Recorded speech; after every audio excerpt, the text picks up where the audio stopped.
Bonjour à tous, samedi matin. En fait, je ne sais pas si je suis en retard. Pour moi, il est 8 heures, mais le temps de poster cette vidéo, il sera un peu plus tard. Je suis désolée, mais j'ai bien dormi. J'en avais besoin parce que j'ai travaillé énormément. Et on va lire deux belles grandes pages de, je pense, notre livre préféré, L'Alchimiste. Je sais qu'il y en a qui attendent avec impatience. Je suis très contente que vous soyez là. Moi, j'ai besoin d'encore plus de café que d'habitude. On va commencer tout de suite, mais je prends d'abord une gorgée de café. Voilà, donc, la page précédente, je pense qu'il y avait marqué si tu fais ce que tu veux ou si tu sais ce que tu veux, spant het hele universum samen om ervoor te zorgen dat je je droom verwezenlijkt. En donc, si tu sais vraiment ce que tu veux, tout l'univers, het hele universum, tout l'univers, et puis on a le verbe samenspannen. Samenspannen, ça veut dire réunir ses forces. Ça veut dire spannen, faire des efforts ensemble, donc réunir ses forces. Pour ervoor te zorgen. Et alors, donc le verbe zorgen voor, ça, je pense que vous devez noter parce que ça veut dire, oui, ça veut dire soigner quelqu'un ou quelque chose, mais ici, ça veut dire faire de sorte à ce que. Donc, pour ervoor te zorgen, faire de sorte à ce que, ça c'est le que, tu réalises ton rêve. Donc le ye, c'est tu, ton. Tu réalises ton rêve. Ok, pourquoi est-ce qu'on a le petit Ça, c'est le fameux en attendant la subordonnée dat blablabla. Est-ce que vous vous rappelez de ma vidéo où j'ai dit donc le voor préposition ne peut pas rester seul, on met déjà un petit en attendant le reste. Ce sont des verbes composés qui ont des prépositions fixes. S'il y a des questions, revenez vers moi, mais je pense que tout le monde est un peu curieux de savoir ce qui se passe. Gedurende enige tijd bleven ze zwijgend naar het marktplein en de mensen kijken. Durant un peu de temps, un petit temps, ils bleven, c'est l'imparfait de blijven, qui veut dire rester, mais qui, en combinaison avec un autre verbe, veut dire aussi continuer à. Donc, ils continuaient à kijken, regarder, zwijgend, en se taisant, donc en silence, mais ça vient du verbe zwijgen, se taire, vers la place du marché et les gens. Het was de oude man die tenslotte de stilte verbrak. C'était le vieil homme qui, tenslotte, en fin de compte, verbrak, brisait le silence. Verbrak, c'est l'imparfait de verbreken. Ok? Waarom hoed jij schapen? Désolé, besoin de café. Oui, et alors c'est un peu, on avait déjà vu ça, schapen hoeden.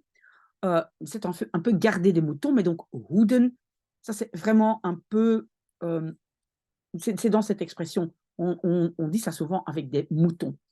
Een schapenhoeder ou schapenhoeden. Pourquoi tu gardes des moutons? Parce que, en fait, ik reis graag, j'aime voyager. Attention, aimer c'est houden van, ou bien encore plus fréquent, on rajoute l'adverbe graag dans la phrase, mais graag n'est pas un verbe. Donc, qu'est-ce qui est marqué? Parce que je volontiers voyage. Je voyage volontiers. Donc, le graag, on le rajoute. De oude man wees naar een popcornventer die met zijn rode karretje op een hoek van het plein stond. Le vieil homme wees, ça vient de wijzen, pointer du doigt, vers un venter, oui, c'est un vendeur, c'est un mot un peu moins utilisé, normalement dit verkoper, mais venter, ça existe aussi, donc un vendeur de popcorn, qui stond, qui était debout, qui était, avec sa petite charrette rouge sur le coin de la place était. On avait déjà traduit stond. Okay, donc il pointait vers le vendeur de popcorn. Die popcornventer daar wilde als kind ook altijd reizen. Donc quand on dit die daar, c'est un peu comme celui-là. Donc, ce vendeur de popcorn-là voulait, en tant qu'enfant, aussi toujours voyager.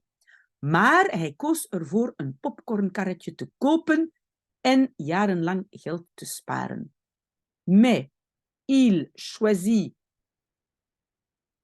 pour, et donc on a de nouveau pour, et on a de nouveau une phrase qui va suivre, une phrase infinitive.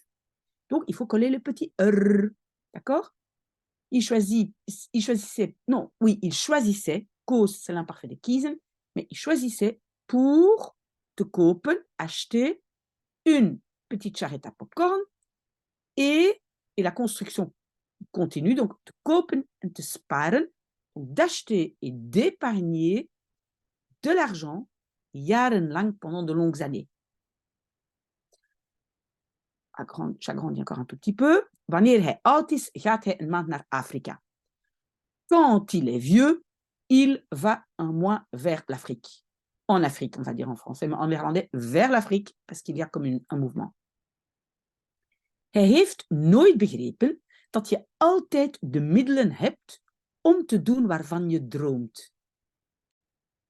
Il n'a jamais compris que tu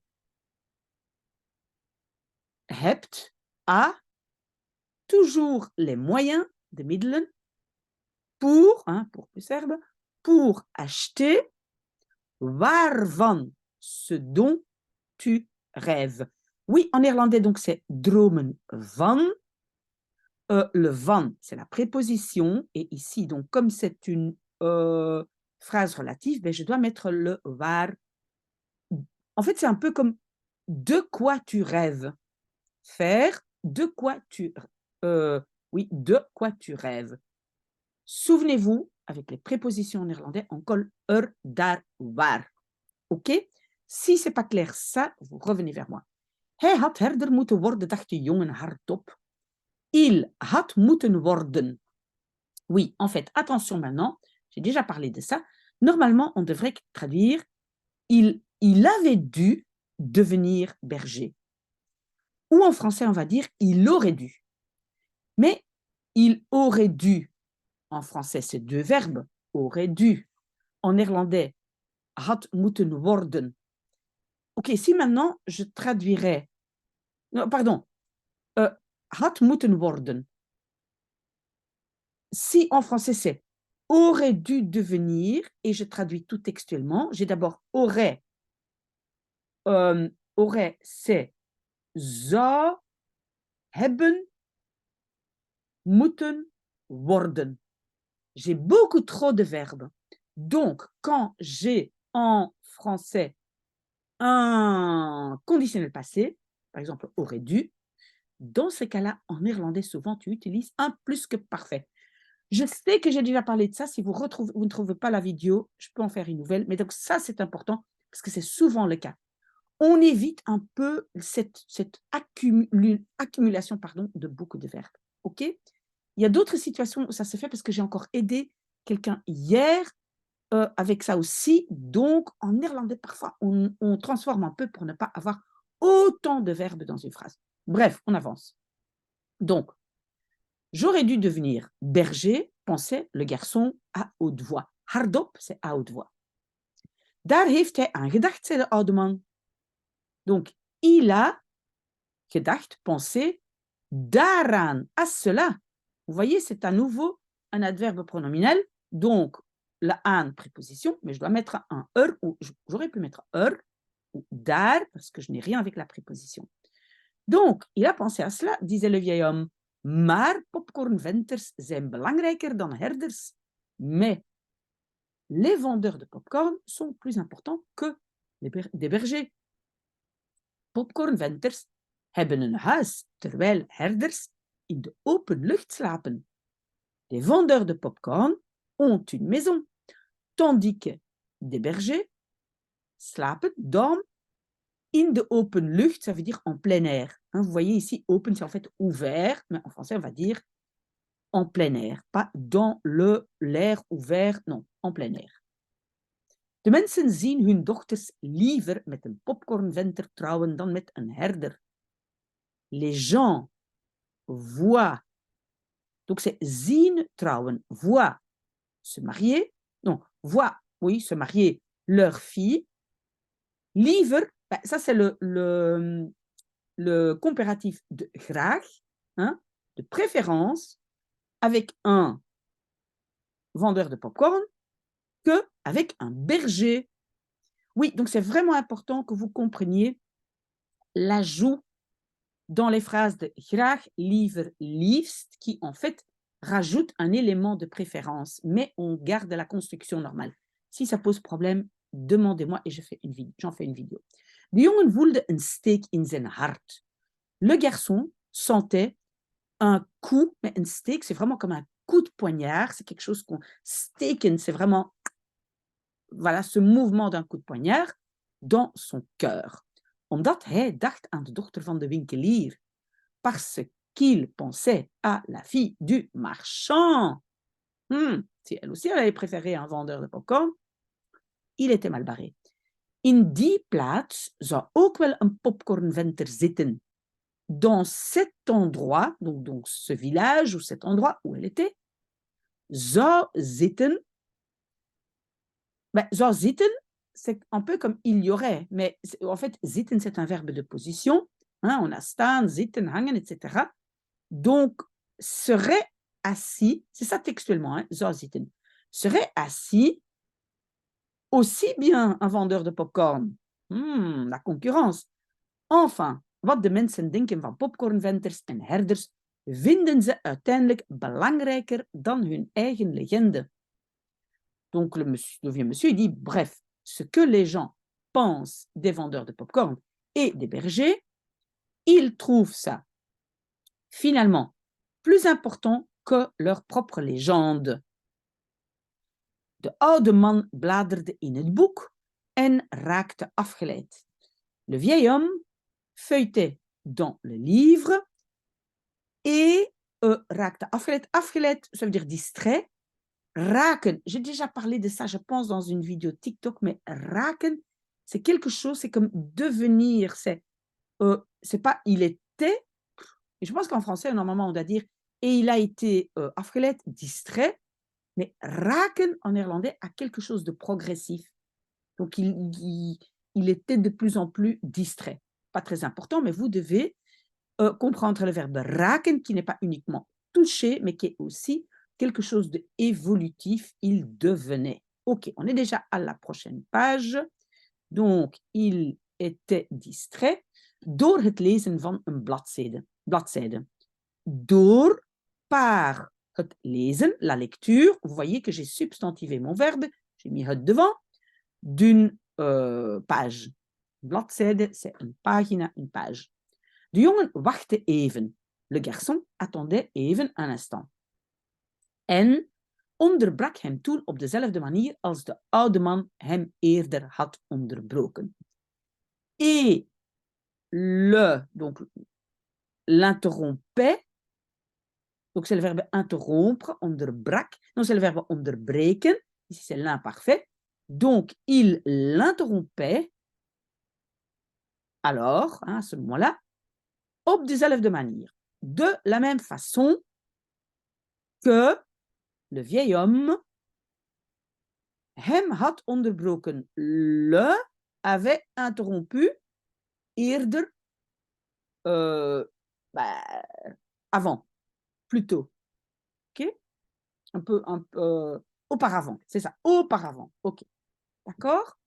Donc le garçon, voilà, interrompait le vieil homme quand il parlait. Waarom vertelt u mij dat allemaal? Pourquoi vous me racontez dat allemaal, tout cela? Omdat jij wel je eigen legende probeert te leven. Parce que tu essayes de vivre bien ta propre légende. Toi bien, pas comme les autres qui vivent la légende des autres, mais toi bien, tu essayes de vivre ta propre légende. En op het punt staat daarvan af te zien. Et staat ou tu es, mais c'est un verbe de position, parce qu'en fait, ici, c'est un peu une expression op het punt staan van. être sur le point de. Ik sta op het punt, etc. OK? Et donc, tu es sur le point daarvan af te zien. Donc, afzien van. En fait, c'est deux choses. Afzien van, ou bien c'est renoncer à, mais en fait, textuellement, ça pourrait être aussi souffrir. Afzien, c'est aussi souffrir. Ici, je pense, pour moi, c'est assez clair que c'est renoncer à. Mais parfois, on doit le comprendre un peu dans le contexte. Donc, toi aussi, tu es sur le point de renoncer van, daarvan, de cela. Donc, dire renoncer. OK? Parce qu'en néerlandais, la préposition, c'est van, afzien, van. J'espère que c'est clair. Sinon, revenez vers moi. En op zulke momenten verschijnt u altijd. Et à de tels moments, vous apparaissez toujours. C'est le verbe verschijnen. C'est apparaître, surgir. Niet altijd in deze vorm. Maar ik kom altijd ja. Pas toujours. Donc ici, il y a vraiment marqué dans cette forme, mais je viens toujours oui. Soms in de vorm van een goede uitweg of een geweldig idee. Parfois, oui, en français, on va dire en forme de, en néerlandais, dans la forme de, een goede uitweg. Een uitweg, c'est, vous voyez, weg, c'est chemin, uit, c'est sortie, mais c'est en fait, c'est un peu, een uitweg, c'est un peu une porte de secours. Donc les gens peuvent dire, oh, ik zie geen uitweg aan mijn problemen. Je ne vois pas de porte de sortie à mes problèmes. Donc, vous voyez, ce n'est pas vraiment textuellement un chemin, donc une porte de secours. Donc, en forme d'une bonne porte de secours ou une idée geweldig, magnifique, merveilleuse, géniale. OK? Andere keren door er op een cruciaal moment voor te zorgen dat het allemaal wat makkelijker wordt, enzovoort. Donc, andere keren, d'autres fois, door, on utilise souvent avec un infinitif pour dire en faisant. Donc, en, door, voor te zorgen. Et on avait déjà cette construction, en fait, un peu avant. Ervoor zorgen dat, c'est faire de sorte à ce que. C'est pas toujours zorgen voor, soigner. Ça peut être faire de sorte à ce que. Et donc ici, c'est ça qu'on a. Donc, d'autres fois, en zorgen, faisant à ce que, mais on a encore oublié quelque chose, en faisant à un moment crucial, faire de sorte à ce que, het allemaal, tout cela, devient un peu plus facile. Donc, je pense que la difficulté jusqu'à présent, c'est vraiment comment est-ce que j'ai placé ervoor zorgen. OK? En fait, qu'est-ce qu'on peut conclure? Le te zorgen, c'est donc te plus infinitif, c'est mal à la fin. Le door, c'est le en faisant, hein, devant, et le reste, on va mettre entre les deux. OK? Question? Revenez vers moi. Donc, enzovoort, etc. Maar de meeste mensen hebben het niet in de gaten. Mais la plupart des gens... Ah, et maintenant, nous avons l'expression iets in de gaten hebben. J'ai aussi déjà fait ça dans mes vidéos TikTok. Donc, la plupart des gens, il y a marqué textuellement, ils ne l'ont pas dans les trous, hein, les trous des yeux. Donc, ça veut dire, ils ne le remarquent pas. Et donc, c'est l'expression in de gaten hebben. Donc, remarquer, voir. OK? J'avais expliqué, je pense que pour moi, c'est un peu cette idée de jumelle, hein, qu'on l'a dans les trous, on l'a repéré. OK? À vous de voir, mais donc, in de gaten hebben, ça veut dire voir ou remarquer. OK? De oude man vertelde dat hij de week tevoren bij een diamantzoeker had moeten verschijnen in de vorm van een steen.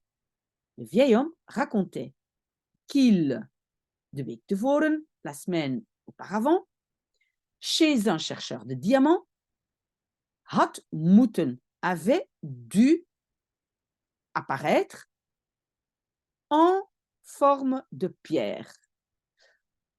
On a de nouveau en français, je pense qu'on aurait dit, il aurait dû, il avait, non, que la semaine passée, non, en français aussi on va dire, il avait dû apparaître. Je pense. Si vous avez des remarques, revenez vers moi. De diamantzoeker had haard en huis verlaten om op zoek te gaan naar smaragden.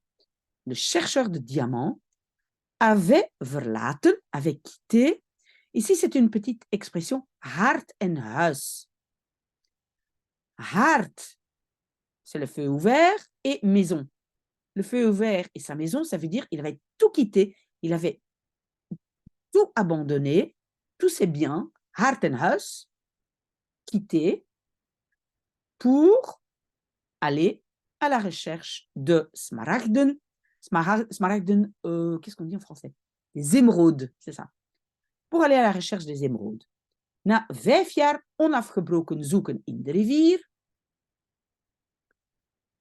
après 5 années zwoegen, c'est travailler avec énormément d'efforts.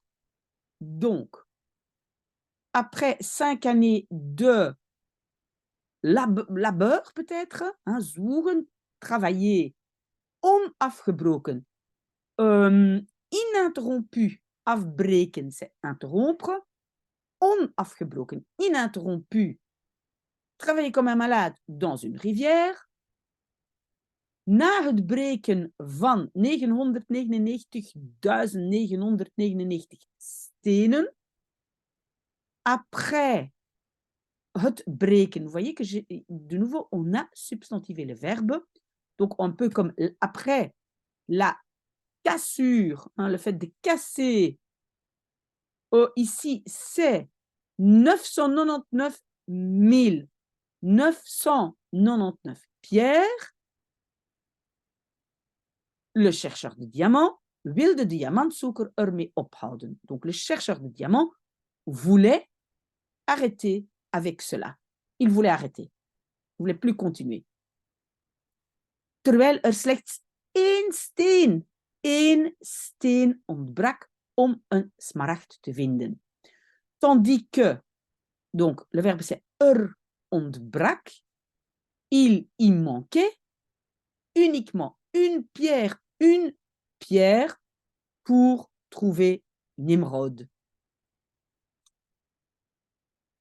Omdat hij een man was die alles op zijn eigen legende had gezet, besloot de oude man tussen beiden te komen.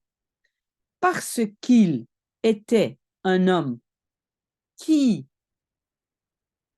had gezet, avait misé tout sur sa propre légende, de oude koning, le vieux roi, besloot, décidait, ça vient du verbe besluiten, décidait de tussen beiden komen, c'est intervenir, c'est comme, il décidait de venir entre les deux, mais c'est pas vraiment entre les deux, il y a pas deux, parce qu'il y avait le chercheur et les pierres, donc c'est pas venir entre les deux, donc tussen beiden komen, c'est vraiment intervenir. Il décidait d'intervenir. Hij veranderde zichzelf in een steen die over de voet van de diamantzoeker rolde. Il changeait lui-même, donc il se changeait en une pierre qui rolde, je tousse un peu, hein, qui roulait sur le pied du chercheur de diamants. Je prends un peu de café. Ok? Uit woede en frustratie vanwege 5 verspilde jaren gooide hij de steen ver weg.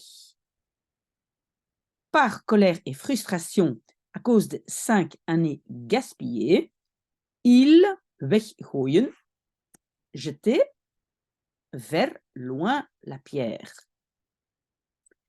Maar hij deed... Oh. Pardon. Ça va aller. Maar hij deed het met zoveel geweld dat hij tegen een andere steen sloeg. Mais il le faisait avec zoveel, autant de violence, qu'il, donc la pierre, Sloeg, ça vient de slaan, frapper, contre une autre pierre. Een autre pierre die in tweeën brak en de mooiste smaragd van de wereld blootlegde. Donc, qui brak, ça vient de breken, qui cassait en deux, in tweeën, ça veut dire in twee, en deux, pardon, cassé en deux, et le plus beau ou le plus bel émeraude, l'émeraude le plus beau, plus bel émeraude, oh, je vais m'en sortir, le plus bel émeraude du monde, blootlegde, mettait à nu. Donc, mettre à nu, ça veut dire montrer, découvrir, donc blootleggen, mettre à nu. OK? Ouh, j'espère que ça a été. Moi, j'ai aimé ces 2 pages. Je continue à boire mon café et puis j'ai rendez-vous avec toutes mes sœurs. Ça va être très, très chouette. Il est maintenant 8h20 quelque chose, je ne vois pas très bien. Mais donc, je vais poster tout de suite. Très, très bon samedi. J'espère vous voir demain. Au revoir.